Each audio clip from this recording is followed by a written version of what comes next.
Hello കൂട്ടുകാരെ, അപ്പം ഇന്ന് നമുക്ക് കുറച്ച് നല്ല കൊഞ്ച് കിട്ടിയിട്ടുണ്ട്.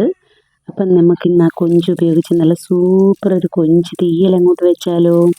അപ്പോൾ അതിനായിട്ട് നമുക്ക് ആദ്യം കൊഞ്ചൊന്ന് നന്നായിട്ട് വൃത്തിയാക്കി എടുക്കാം. അപ്പോൾ ഈ കൊഞ്ച് വൃത്തിയാക്കുക എന്നുള്ള ഇച്ചിരി പാടാട്ടോ, കയ്യിൽ മുള്ളൊന്നും കൊള്ളാണ്ട് നോക്കിക്കോണം. അപ്പം നമ്മുടെ കൊഞ്ച് നല്ല വൃത്തിയാക്കി എടുത്തിട്ടുണ്ട്. അപ്പോൾ ഇനി ഇത് എങ്ങനെയാണ് തീയൽ വെക്കുക എന്നൊന്ന് നോക്കിയാലോ. അപ്പോൾ അതിനായിട്ട് വേണ്ടുന്ന സാധനങ്ങൾ ഇത്രയൊക്കെയാണ്: കൊച്ചുള്ളി, സവാള, പച്ചമുളക്, ഒരു അരമുറി തേങ്ങ തിരിങ്ങിയത്, തക്കാളി, ഇഞ്ചി, വെളുത്തുള്ളി, കറിവേപ്പില. ഇത്രയും സാധനങ്ങളാണ് നമുക്ക് കൊഞ്ച് തീയൽ വെക്കാനായിട്ട് ആവശ്യമുള്ളത്. അപ്പോൾ അതിനായിട്ട് നമുക്കൊരു ചട്ടി അടുപ്പത്ത് വെക്കാം. ആ ചട്ടിക്കകത്ത് കുറച്ച് എണ്ണ ഒഴിച്ചു കൊടുക്കാം. അപ്പോൾ ഈ എണ്ണ ഒഴിച്ചു കൊടുക്കുന്നത് എന്തിനാണെന്ന് വെച്ചാൽ ഈ തേങ്ങ മൂപ്പിക്കാനാണ് നമ്മൾ പോകുന്നത്. അപ്പോൾ ഈ തേങ്ങ മൂപ്പിക്കുമ്പോൾ ചട്ടിയുടെ അടിയിൽ പിടിച്ച് കരിഞ്ഞു പോകാണ്ടിരിക്കാനാണ് ലേശം എണ്ണ ഇങ്ങനെ ഒഴിച്ച് ആ ചട്ടിയിൽ മൊത്തം ഇങ്ങനെ പറ്റിക്കണം. അപ്പോൾ അതിലേക്ക് നമുക്ക് ആ തേങ്ങ എടുത്ത് വെച്ചിരിക്കുന്ന തേങ്ങ തട്ടിയിട്ട് കൊടുക്കാം. അപ്പോൾ ഇനി ഈ തേങ്ങ നന്നായിട്ട് മൂപ്പിച്ചെടുക്കണം. അപ്പം നമ്മൾ തേങ്ങ വറുത്തരച്ചാണ് ഈ കൊഞ്ച് തീയൽ ഉണ്ടാക്കുന്നത്. അപ്പം നന്നായിട്ട് മൂപ്പിച്ച് കൊടുക്കുക. അതൊരു ഗോൾഡൻ ബ്രൗൺ കളർ ആകുന്നത് വരെ നന്നായിട്ട് ഇളക്കി കൊടുക്കണം. എങ്കിൽ മാത്രമേ നമുക്ക് ഈ തേങ്ങ വറുത്തരച്ചു എന്ന് പറയാൻ പറ്റൂ. ഇല്ലെങ്കിൽ ഒരു പച്ച ചെവ് വരും. അപ്പോൾ ഇതിലേക്ക് നമുക്ക് 2 കൊച്ചുള്ളി ഇട്ട് കൊടുക്കാം. അപ്പോൾ ആ മൂപ്പായി വരുന്നത് നമുക്ക് കൃത്യമായിട്ട് അറിയാൻ പറ്റും. അതിലേക്ക് നമുക്ക് ഒരു ചെറിയൊരു അളവിൽ ഉലുവ ഇട്ട് കൊടുക്കാം. അപ്പം നമ്മളത് ഉലുവ ഇട്ടിട്ടുണ്ട്. അപ്പോൾ ഇത് രണ്ടും കൂടെ ആകുമ്പോഴത്തേന് അത് ഒരു സെറ്റാവും. അപ്പോൾ ഇനി ഇതിലേക്ക് നമുക്ക് ചേർക്കേണ്ടുന്നത് ഈ മുളക് പൊടി, മല്ലിപ്പൊടി, മഞ്ഞൾപ്പൊടി, ഒരല്പം ഗരം മസാലയാണ്. ഈ തേങ്ങ നന്നായി മൂത്ത് വരുമ്പോൾ നമുക്ക് ഈ മസാല അതിലേക്ക് ചേർത്ത് കൊടുക്കാം. എരിവൊക്കെ ഓരോരുത്തരുടെ പാകം അനുസരിച്ചാണ് കേട്ടോ ചേർക്കേണ്ടുന്നത്. നമുക്കപ്പോൾ എരിവൊക്കെ കുറച്ച് മതി. അതാണ്ട് തേങ്ങ നന്നായിട്ട് മൂത്തിട്ടുണ്ട്. അപ്പോൾ ഇനി ഇതിലേക്ക് നമുക്ക് എടുത്ത് വെച്ചിരിക്കുന്ന മുളക് പൊടിയും, മല്ലിപ്പൊടിയും, മഞ്ഞൾപ്പൊടിയും, മസാലയും കൂടെ ചേർത്ത് ഇത് നന്നായിട്ട് ഇളക്കിയെടുക്കാം. അപ്പം ഞാൻ അതിലേക്ക് ഇട്ടിട്ടുണ്ട്. മുളക് പൊടിയും മല്ലിപ്പൊടിയൊക്കെ ചേർക്കുമ്പം തീ കുറച്ച് ലോ ഫ്ലെയിമിൽ വെക്കണം കേട്ടോ, ഇത് കരിഞ്ഞു പോകാണ്ടിരിക്കാൻ. അങ്ങനെ നന്നായിട്ട് ഇളക്കിയെടുത്തിട്ടുണ്ട്. ഇപ്പം നമ്മുടെ തേങ്ങയും മുളക് പൊടിയും മല്ലിപ്പൊടിയും എല്ലാം നന്നായിട്ട് മൂത്തിട്ടുണ്ട്. ഇനി ഇത് നമുക്ക് നല്ല വൃത്തിയായിട്ട് അരച്ചെടുക്കണം. അപ്പോൾ ഒരു മിക്സിയുടെ ജാറിലേക്ക് ഇതിനെ മാറ്റി നമുക്ക് നല്ല വൃത്തിയായിട്ട് ഇതിനെ അരച്ചെടുക്കാം. കാരണം ഇത് ഇപ്പോൾ ഏകദേശം നല്ല പരുവത്തിലായിട്ടുണ്ട്. അപ്പോൾ ഇത് നമുക്കിനി മിക്സിയുടെ ജാറിലേക്ക് മാറ്റാം. അപ്പോൾ നമ്മൾ അത് മിക്സിയുടെ ജാറിലേക്ക് മാറ്റി അരച്ചിട്ടുണ്ട്. അതിനുശേഷം ആ ചട്ടിയിലേക്ക് തന്നെയാണ് നമ്മൾ കൊഞ്ച് കറി വെക്കാൻ പോകുന്നത്, അതായത് കൊഞ്ച് തീയൽ വെക്കാൻ പോകുന്നത്.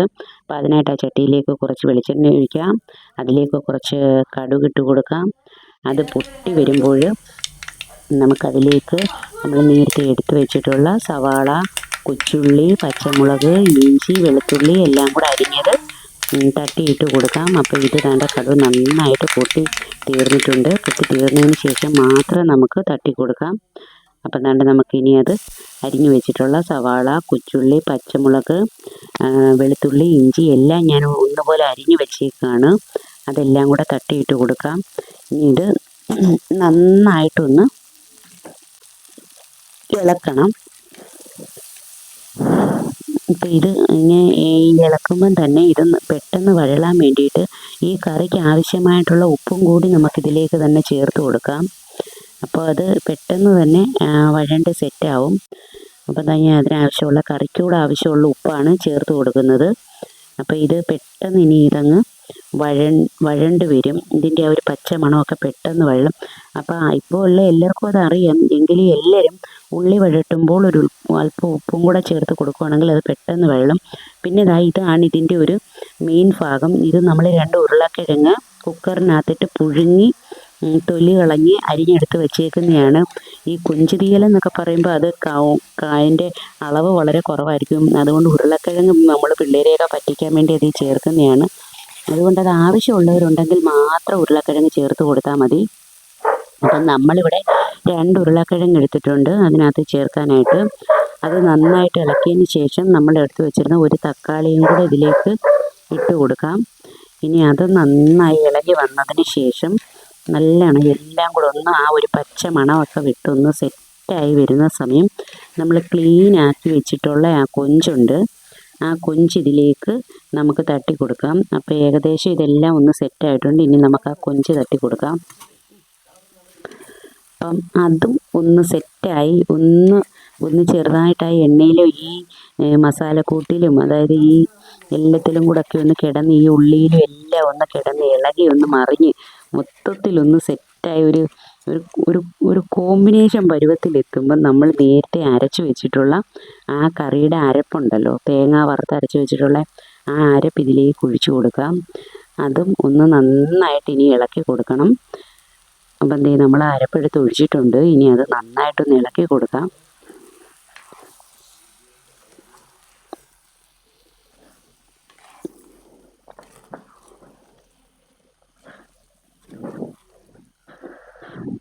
അപ്പോൾ ഇനി ഇതിലേക്ക് ആവശ്യമായിട്ടുള്ള വെള്ളം നമുക്ക് ഒഴിച്ചു കൊടുക്കാം. ഇപ്പോൾ ആൾറെഡി ആ അരപ്പിനകത്തുണ്ടായിരുന്ന കുറച്ച് വെള്ളമൊക്കെ ഊർന്ന് വന്നിട്ടുണ്ടായിരുന്നു. ആവശ്യമുള്ള വെള്ളം ഒഴിച്ചു കൊടുക്കാം. ഇനി ഇത് കുറച്ച് സമയം ഇതിങ്ങനെ അങ്ങോട്ട് കിടന്നൊന്ന് തിളച്ച് വരട്ടെ. അതുവരെ നമുക്കൊന്ന് വെയിറ്റ് ചെയ്യാം. അപ്പം എന്താ വെള്ളമൊക്കെ ഒഴിച്ചു കൊടുത്തിട്ടുണ്ട് നമ്മൾ.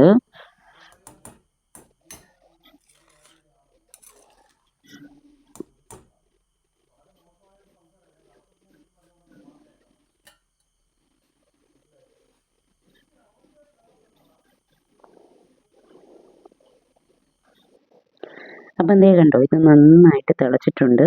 അപ്പോൾ ഇനി ഇതിന് പാകത്തിനുള്ള ഉപ്പും എരിയും ഒക്കെ ഉണ്ടോ എന്ന് നമുക്കൊന്ന് നോക്കാം. കാരണം ഇനി ഇതിന് പാകത്തിനുള്ള ഉപ്പും എരിയൊക്കെ ഉണ്ടോ എന്ന് നോക്കിയിട്ട് വേണം ഇതിനകത്ത് വല്ലതും ചേർത്ത് കൊടുക്കണമെങ്കിൽ ചേർത്ത് കൊടുക്കേണ്ടുന്നത് ഇപ്പോഴാണ്.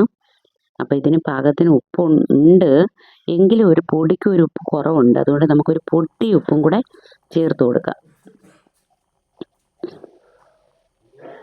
അതിനുശേഷം ഇതിലേക്ക് കുറച്ച് കറിവേപ്പില ഇട്ട് കൊടുക്കാം.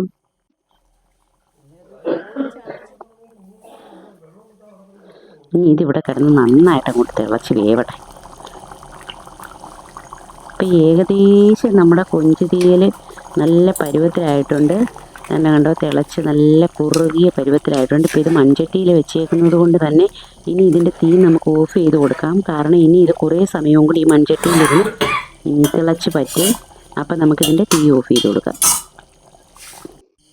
അപ്പം വേണ്ടി നമ്മൾ തീയൊക്കെ ഓഫ് ചെയ്ത് വെച്ചു. ഇപ്പം നമ്മുടെ കൊഞ്ച് തീയൽ ഏകദേശം നല്ല സെറ്റപ്പായിട്ട് ഇരിപ്പുണ്ട്. നല്ല അടിപൊളി പരുവത്തിലായിട്ടുണ്ട്. നല്ല സൂപ്പർ ടേസ്റ്റാണ് കേട്ടോ, നല്ല ടേസ്റ്റാണ്. അപ്പോൾ എല്ലാവരും ഇങ്ങനെയൊന്ന് ഉണ്ടാക്കാൻ ട്രൈ ചെയ്ത് നോക്കണം. സാധാരണ കൊഞ്ച് മേടിച്ചുകൊണ്ട് വന്ന് മുളകിനകത്തും ഒക്കെ വെക്കാണ്ട് ഇതുപോലെ തേങ്ങയൊക്കെ വറുത്തരച്ച് കറി വെക്കുകയാണെന്നുണ്ടെങ്കിൽ സൂപ്പർ ടേസ്റ്റാണ് കേട്ടോ.